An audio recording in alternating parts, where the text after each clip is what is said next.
നമ്മുടെ ഈ season big boss വലിയ ഒരു പരാജയം തന്നെയാണ്. കാരണം അൻസിബ പുറത്താകേണ്ട ഒരു വ്യക്തിയെ അല്ലായിരുന്നു. അൻസിബയെ അൺഫെയറായിട്ടാണ് എവിക്ഷൻ ആയത്. ഇത് ആര് പ്രതീക്ഷിച്ച ഒരു കാര്യമല്ലായിരുന്നു. പ്രത്യേകിച്ച് അൻസിബയുടെ ഫാൻസ്. അൻസിബയ്ക്ക് നല്ല വോട്ടും നല്ല കാര്യങ്ങളൊക്കെ ഉണ്ടായിരുന്നു. അൻസിബ അതിനകത്ത് ആവശ്യമില്ലാത്ത ഒരു കാര്യങ്ങളിൽ ഇടപെടുകയോ അൻസിബ നന്നായി കളിക്കുകയൊക്കെ ചെയ്തിരുന്ന ഒരാളാണ്.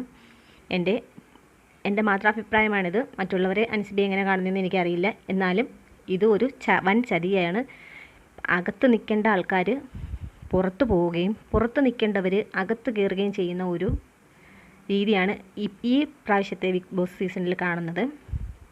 ഇത് ഒരു വല്ലാത്ത ഒരു അൺഫെയർ ആയിട്ടുള്ള ഒരു കാര്യമായിപ്പോയി. ഒരുപാട് വിഷമങ്ങൾ ഒരുപാട് പേർക്കുണ്ട്. ഇതിൽ പുറത്ത് പോകേണ്ട ആൾക്കാർ അതിനകത്ത് ഇപ്പോഴും നിൽക്കുന്നുണ്ട്. അൻസിബയൊക്കെ പുറത്താക്കിയതൊരു വലിയ നിരാശ എല്ലാവർക്കും ഉണ്ടാക്കിയ ഒരു കാര്യമാണ്.